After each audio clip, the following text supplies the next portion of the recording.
आप लोगों के जो कमेंट्स आए थे उसके ऊपर ये वीडियो होगा। पहला स्टॉक है मेघमानी फाइन केमिकल, MFL जिसे बोलते हैं। इसमें एंट्री लेवल ये पूछ रहे हैं। देखिए अभी इसका क्वार्टरली रिजल्ट आना बाकी है, तो मेरा सजेशन यही होगा कि ये क्वार्टरली रिजल्ट जब आता है उसके बाद हम लोग डिसाइड करेंगे कि इसमें क्या करना है।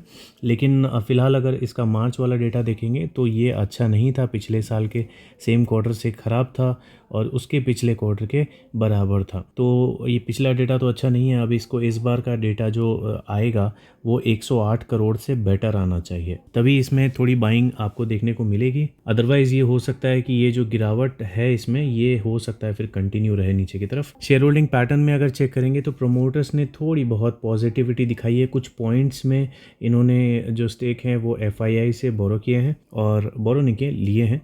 और DII ने भी थोड़ा एक बोल सकते हैं 0.01% के आसपास अपना स्टेक बढ़ाया है। तो कुछ खास होल्डिंग तो है नहीं इन लोगों के पास। जो भी होल्डिंग है वो प्रोमोटर के पास एंड पब्लिक के पास ही है।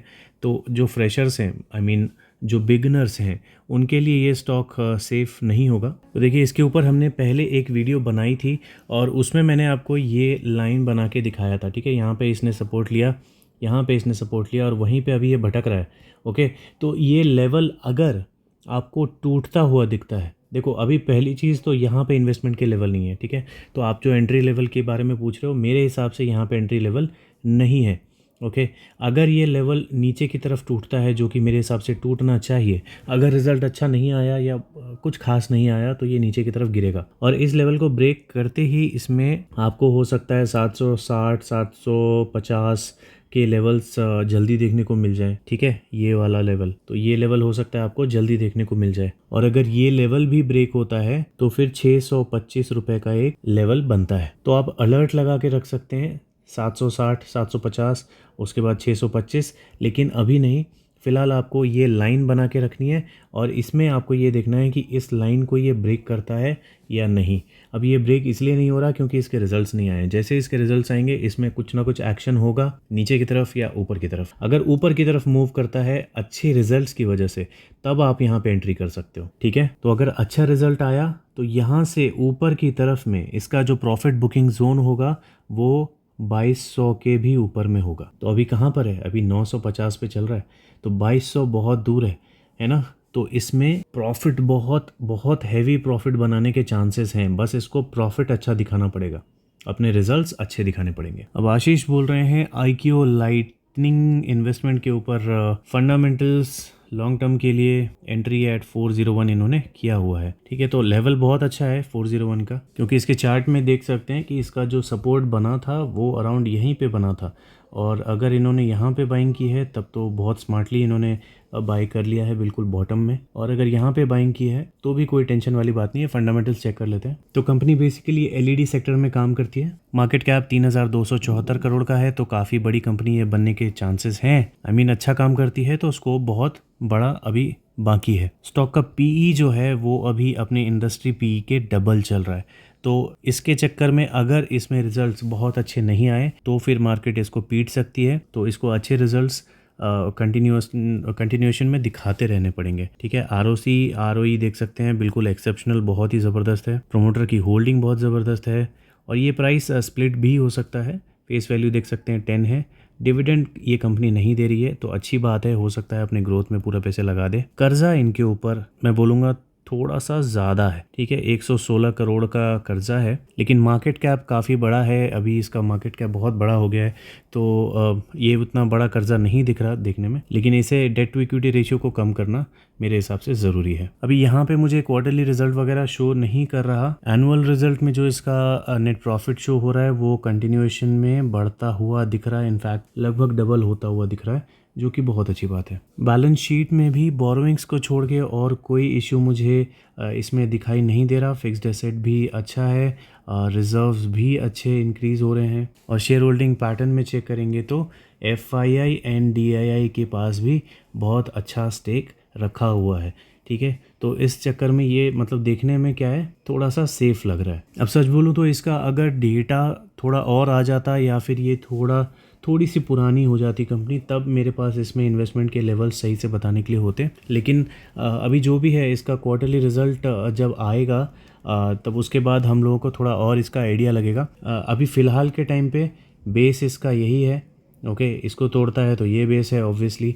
और ऊपर की तरफ अगर जाना है इसे तो अराउंड 465 के आसपास में आपको शायद प्रॉफिट बुकिंग देखने को मिल सकती है। यहाँ पे कहीं पे प्रॉफिट बुकिंग आपको देखने को मिल सकती है। और अगर गिरता है किसी भी रीज़न से तो 375 रुपीज़ में इसमें थोड़ी बहुत बाइंग कर सकते हैं। इसके ऊपर मैं एक डेडिकेटेड वीडियो बना के इसकी बिजनेस स्टाइल वगैरह जो भी है, मैनेजमेंट वगैरह, उसके ऊपर अलग से बात कर लूँगा। अगला स्टॉक है लेटेंट व्यू है ये। अब इसके क्वार्टरली रिजल्ट्स देखेंगे तो आपको थोड़ा सा स्लाइटली बेटर रिजल्ट दिखेगा पिछले साल के सेम क्वार्टर से। और शेयर होल्डिंग पैटर्न चेक करेंगे, प्रोमोटर ने कोई चेंजेस नहीं किए हैं, FIA ने अपना स्टेक बढ़ाया है, DIA ने अपना स्टेक कम किया है, तो न्यूट्रल है। तो देखिए इसमें अगर टेक्निकली बात करें तो मार्च में इसमें हमारा जो लेवल था वो हिट हुआ था, ठीक है, यही लेवल था मार्च में। फिर वापस 2 महीने के बाद यहाँ पे फिर से एक हमारा मंथली लेवल हिट हुआ था और उसके बाद से ये कंटिन्यूएशन में ऊपर जा रहा है। तो अगर आप इसे मतलब डेली कैंडल में देखिए या मंथली में भी देखिए तो ये एक सपोर्ट इस तरह का बना रहा है। ओके, यहाँ पे सपोर्ट बना रहा है, तो इस लाइन को ये ब्रेक नहीं कर रहा। अभी रिज़ल्ट बहुत अच्छे तो नहीं है, ठीक ठाक है, तो गिरना मेरे हिसाब से नहीं चाहिए अभी, क्योंकि आप टेक्निकली भी देखेंगे तो ये पैटर्न जो है थोड़ा घूमने वाला पैटर्न बना रहा है ना, कटोरा पैटर्न टाइप का ये कुछ बना रहा है। तो अगर ऐसा चलता है तो यहाँ से एक अच्छा प्रॉफिट आपको देखने को मिलेगा। और अगर आप इसमें एंट्री करना चाहते हो तो ये जो लाइन है, ये लाइन आप बना लेना अपने जो भी चार्ट में। और अगर आपको ये वापस इस लाइन के ऊपर एग्जैक्टली आता हुआ दिखता है तो यहाँ पे आप एक GTT का ऑर्डर लगा के चल सकते हो और वहाँ पे बाइंग कर सकते हो, ठीक है। अभी भी जो प्राइस है वो कोई ख़राब नहीं दिख रहा, शेयर होल्डिंग पैटर्न में भी कोई ख़राबी नहीं दिख रही है, न्यूट्रल है लेकिन नेगेटिव कुछ नहीं है। ओके, तो अगर आपको बाय करना है तो आप इसे बाय कर सकते हो। स्टॉक ख़राब नहीं है, स्टॉक बहुत अच्छा है, प्रॉफिट्स वगैरह बहुत अच्छे हैं, सेल्स बहुत अच्छी है। तो बेस में बाय नहीं करोगे तो कब करोगे, राइट। लेकिन एक चीज़ बता देता हूँ, अभी नीचे में भी इसमें स्कोप गिरने का बाकी है। ओके, ऐसा नहीं है कि नीचे गिर नहीं सकता, नीचे ये गिर सकता है। तो ये भी मैं आपको सोच रहा हूँ, मतलब बता ही दूँ, ऐसा गिरेगा जैसा तो नहीं लग रहा है ये, क्योंकि ये घूमता हुआ ही लग रहा है, बार बार बोल रहा हूँ, है ना। तो इन केस अगर ये लाइन ब्रेक होती है नीचे की तरफ तो फिर आपको इस बॉलिंजर तक ये आता हुआ देखने को मिल सकता है, लेकिन अभी फ़िलहाल इसमें ऐसा कोई रीज़न देखने को नहीं मिल रहा है। ओके, तो पॉजिटिव भी बने रहते हैं और अगर इन्वेस्टमेंट करना है तो इस लाइन पे आप इन्वेस्टमेंट कर सकते हैं। अब जिनके पास इसकी होल्डिंग है वो आराम से इसे 745 रुपीज़ तक होल्ड करके चल सकते हैं, क्योंकि काफ़ी लंबे टाइम से ये गिरा है। ओके, और सीधा सीधा नहीं गिरा है, तो ये बहुत लंबे टाइम तक ऊपर जाने के चांसेस इसके हैं। इसलिए मेरा जो टारगेट होगा वो 745 रुपीज़ का होगा। किसके लिए? प्रॉफिट बुकिंग के लिए। अब ये पूछ रहे हैं श्रीराम फाइनेंस और दिस स्टॉक से इनका मतलब है फ्यूजन माइक्रो फाइनेंस के ऊपर जो मैंने वीडियो बनाया था उसके ऊपर ये कमेंट आया था। तो fusion micro finance versus Shriram finance ये पूछ रहे हैं कौन सा रिकमेंड मैं करूँगा। तो गाइज अभी इसमें अगर डिफरेंस आपको मालूम करना है तो 2 तरह के इन्वेस्टर होते हैं, एक होते हैं ज़्यादा रिस्क वाले और एक होते हैं कम रिस्क लेने वाले, सेफ खेलने वाले। तो श्रीराम फाइनेंस लिमिटेड जो है, ये Shriram finance limited safe stock हो गया, क्योंकि अभी इसने अपने आप को प्रूफ कर दिया है। आप इसका चार्ट देखेंगे और मैक्सिमम टाइम कर दीजिए तो ये आपको कंसिस्टेंसी में ऊपर जाता हुआ दिख रहा है, ठीक है। आपको क्या करना है, सिंपली बेस पे बाइंग करनी है, एवरेजिंग करनी है और ये आपको अच्छे खासे रिटर्न बना के देता जाएगा, ठीक है। तो अभी श्रीराम फाइनेंस कितने का मतलब मार्केट कैप है इसका? 68,000 करोड़ का। फ्यूजन माइक्रो फाइनेंस का कितने का है? सिर्फ 6,000 का। तो आप ज्यादा ग्रोथ किस में देख रहे हो? 6,000 को 60,000 बनते हुए ज़्यादा टाइम लगेगा या 60,000 को 60 लाख बनने में ज़्यादा टाइम लगेगा? कितना हुआ ये? 60 लाख हुआ? नहीं, हाँ हो गया। तो किस में ज़्यादा टाइम लगेगा गाइज? ज़्यादा टाइम इसमें लगेगा। 60,000 करोड़ से 60 लाख करोड़ बनने में बहुत टाइम लगेगा, या तो हो सकता है कभी ना बने, लेकिन 6,000 करोड़ 60,000 करोड़ बन सकता है, ठीक है। तो ज़्यादा सेफ मेरे हिसाब से फ्यूजन माइक्रो फाइनेंस होगा। सेफ नहीं, सॉरी मैंने गलत चीज़ बोल दी, सेफ नहीं, ग्रोथ की अपॉर्चुनिटी फ्यूजन माइक्रो फाइनेंस में अभी के टाइम पे ज़्यादा है। क्योंकि फंडामेंटल्स अभी तक इसके बहुत अच्छे हैं। जब तक फंडामेंटल्स ख़राब नहीं होते कंपनी ग्रो करती रहेगी, ठीक है, कंटिन्यूअस ग्रो आपको दिखेगा, इसमें ग्रोथ दिखेगा। लेकिन श्रीराम में क्या है, श्रीराम अब मतलब प्रूफ हो चुका है कि ये किस तरीके से चलता है वगैरह वगैरह। और इन्वेस्टर भी अगर इसके आप चेक करेंगे तो इसमें मेन जो इसको चला रहे हैं वो FII चला रहे हैं, है ना। प्रोमोटर के पास 25% है, लेकिन FII के पास 55% का स्टेक है। और ये कहाँ से लिया है इन्होंने, यहाँ से पब्लिक से ये खींच लिया है यहाँ पे। तो देखने में ये नेगेटिव बिल्कुल नहीं है, बहुत ज़्यादा पॉजिटिव है। किसी का बस हो तो दोनों स्टॉक उनके पोर्टफोलियो में रहने चाहिए। लेकिन अगर कंपैरिजन पूछोगे तो नए इन्वेस्टर हो या पुराने इन्वेस्टर हो, अगर फंडामेंटल्स बहुत अच्छे हैं, टेक्निकल्स बहुत अच्छे हैं, तो इतने बड़े मार्केट कैप से अच्छा है 6,000 करोड़ के मार्केट कैप वाली कंपनी। अगर ये 600 करोड़ होता ना तब तो बहुत ज़्यादा रिस्की हो जाता। 6,000 करोड़ में रिस्की नहीं है बहुत ज़्यादा, ठीक है। आई होप आपको समझ में आया होगा। अगली स्टॉक है NCC and Ujjivan small finance. तो NCC के ऊपर सबसे पहले बात करते हैं। तो गाइस आपकी नॉलेज के लिए बता देता हूँ, मेरे पास भी ये स्टॉक था, आज तक था मेरे पास ये, लेकिन मुझे ऐसा लगा नहीं था कि मेरे किसी सब्सक्राइबर के पास भी होगा। अब मेरे पास ये स्टॉक क्यों था, क्योंकि जिस टाइम मैंने इसे बाय किया था उस टाइम मैंने किसी न्यूज़ बेस पे इसे बाय किया था। और मुझे बहुत ज़्यादा मतलब इन्वेस्टमेंट के बारे में मालूम नहीं था, तो न्यूज़ बेस पे मैं बाइंग वगैरह करता था उस टाइम में, ठीक है। तो जो उस टाइम की मेरी गलतियां थी उसमें से एक गलती मेरी ये भी है NCC, ठीक है, जो कि मेरी गलती नहीं हुई। अब मेरा काफ़ी अच्छा प्रॉफिट इसमें हुआ और आज मैंने इस रेडनेस बोल सकते हैं या इस सेलिंग में मैंने इसमें सेलिंग की है, ठीक है। मैंने पूरा का पूरा स्टॉक अपना बेच दिया है, भले यहाँ से ये ऊपर जाए, लेकिन मैंने इसको क्यों बेच दिया मैं वो आपको बताता हूँ।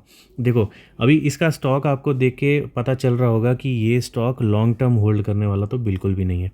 2005 से जो ये ऊपर जा रहा था, फिर यहाँ पे थोड़ा सा ऊपर गया, फिर गिरा, खतरनाक गिरा, फिर ऊपर गया, फिर खतरनाक गिरा, फिर ऊपर गया, फिर खतरनाक गिरा, है ना। तो ये स्टॉक ऐसा नहीं है कि आपके पैसे को ग्रो करता रहेगा। ये स्टॉक ऐसा है कि जिसको आप बेस पे लो ऊपर बेचो, बेस पे लो ऊपर बेचो, बेस पे लो ऊपर बेचो, तो यही इस स्टॉक में किया जा सकता है, ठीक है। तो स्विंग ट्रेडर्स के लिए ये एक स्टॉक हो सकता है। तो अभी के टाइम पे मैंने इसको यहाँ पे इसलिए भी बेचा क्योंकि इसका जो प्रॉफिट बुकिंग का जोन था वो 125 रुपीज़ के आसपास मुझे लग रहा था। ओके 125 के आसपास लग रहा था।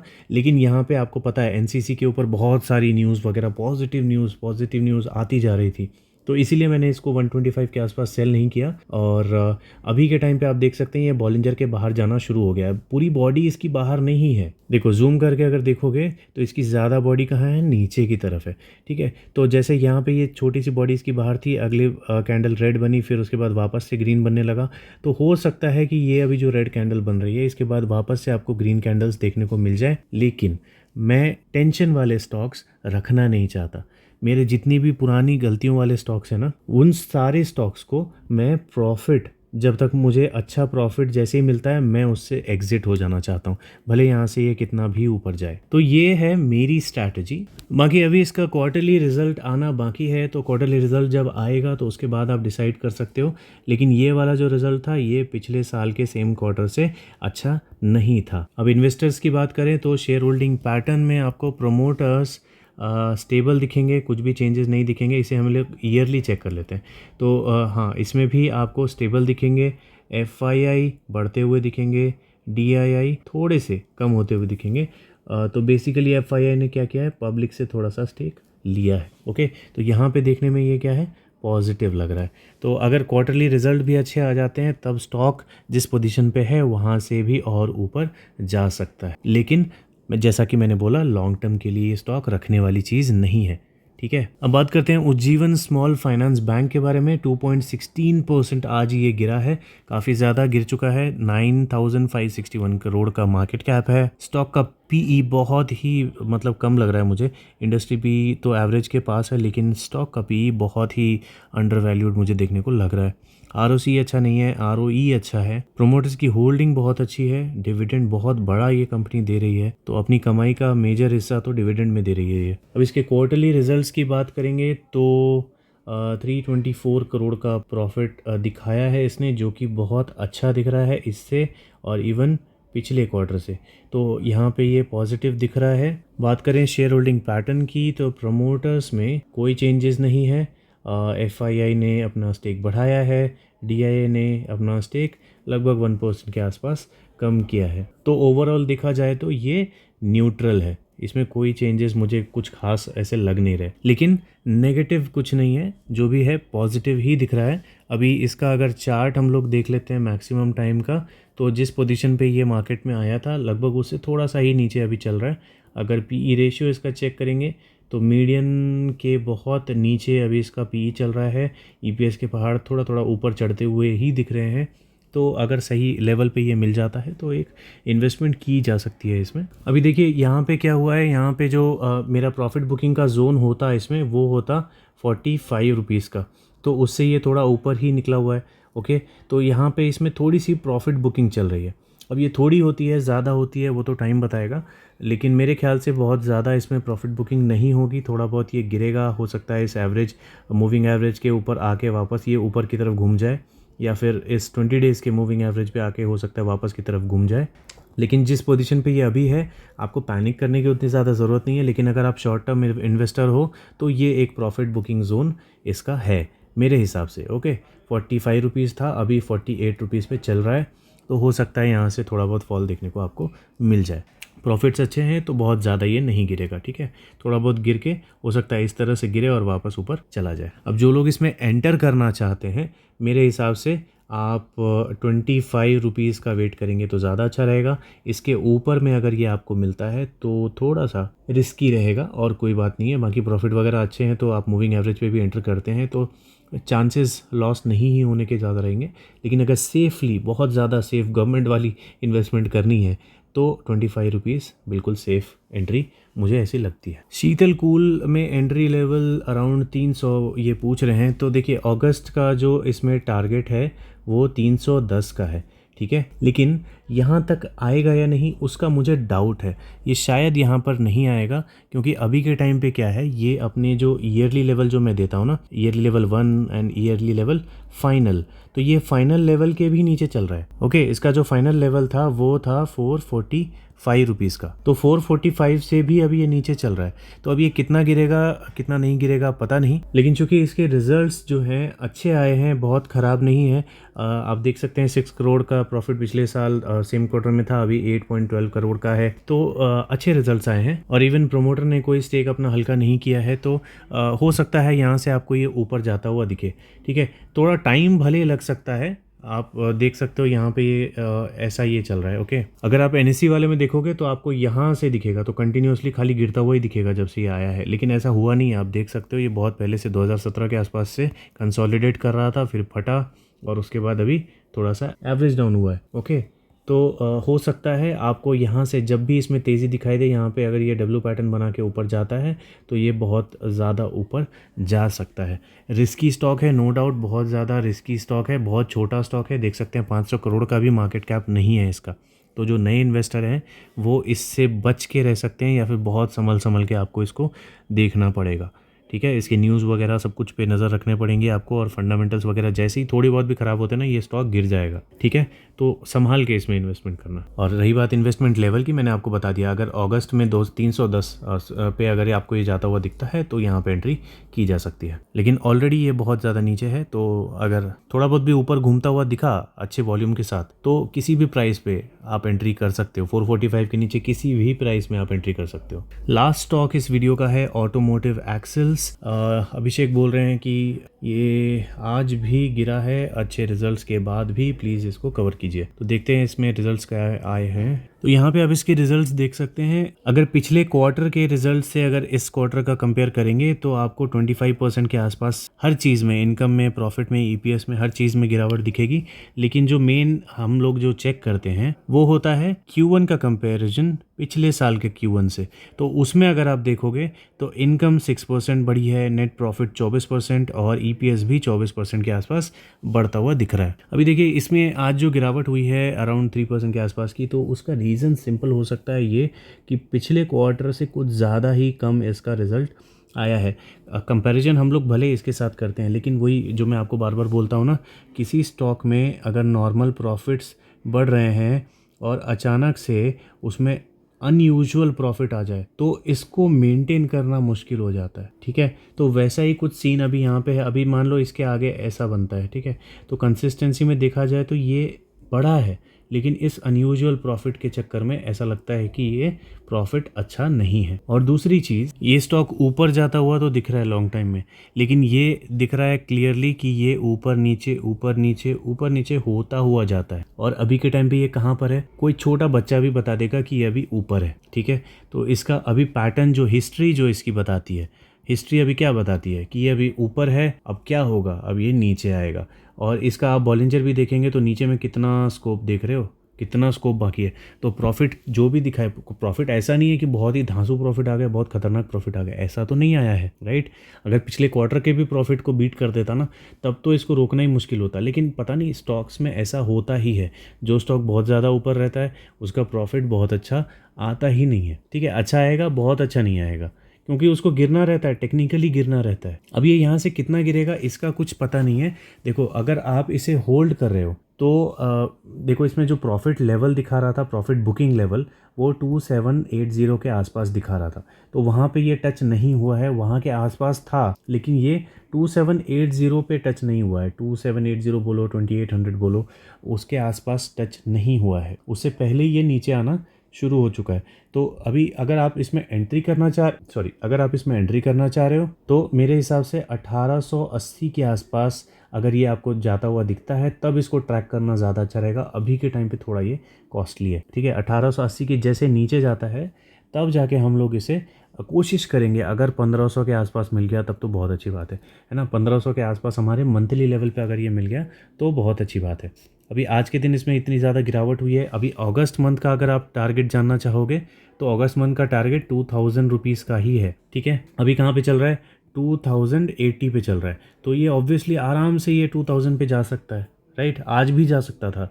तो हो सकता है आपको अगले हफ्ते जो है ये मिल जाए उस प्राइस पे, लेकिन फिर भी मेरे हिसाब से 2000 का प्राइस जो है थोड़ा मेरे हिसाब से कॉस्टली है। जैसा इसका पैटर्न है पहले का, मेरे हिसाब से ये भी प्राइस कॉस्टली है। तो अगर मैं इसमें इन्वेस्टमेंट करना चाहूँगा तो मैं लोअर बॉलिंजर के आसपास में ही करूँगा, जहाँ से ये हर बार पलटता है। देखिए, लोअर बॉलिंजर के पास से पलटा, लोअर बॉलिंजर के पास से पलटा, लोअर बॉलिंजर के पास से पलटा, और ऐसा ही हमेशा होता है इसमें। ठीक है, तो वही उम्मीद मैं अभी भी करूंगा। अगर मुझे इसमें इन्वेस्टमेंट करना है तो मैं लोअर बॉलिंजर के आसपास में ही इन्वेस्टमेंट करने में थोड़ा कंफर्टेबल रहूंगा। बाकी और इसमें कोई न्यूज़ वगैरह वैसी कोई ख़राब नहीं दिख रही। न्यूज़ नॉर्मल है, और आप इन्वेस्टर पोर्टफोलियो भी देखेंगे तो उसमें सब कुछ नॉर्मल है। थोड़ा एफआईआई ने बेचा है तो डीआईआई ने उसे खरीद लिया है, थोड़ा डीआईआई ने बेचा है तो एफआईआई ने उसे खरीद लिया है, प्रोमोटर ने कुछ नहीं बेचा है, तो सब सही है। इसमें जो होल्डर्स हैं इसके, वो होल्ड करके चल सकते हैं अगर आपको शॉर्ट टर्म में आपको मतलब पैसे नहीं चाहिए तो। ठीक है, क्योंकि थोड़ा बहुत तो ये गिरेगा बहुत ज़रूर, लेकिन फिर ये ऊपर भी जाएगा। ये भी मतलब स्टॉक में हमेशा ऐसा होता है इस स्टॉक में। तो यही है इस स्टॉक में मेरी स्ट्रैटेजी।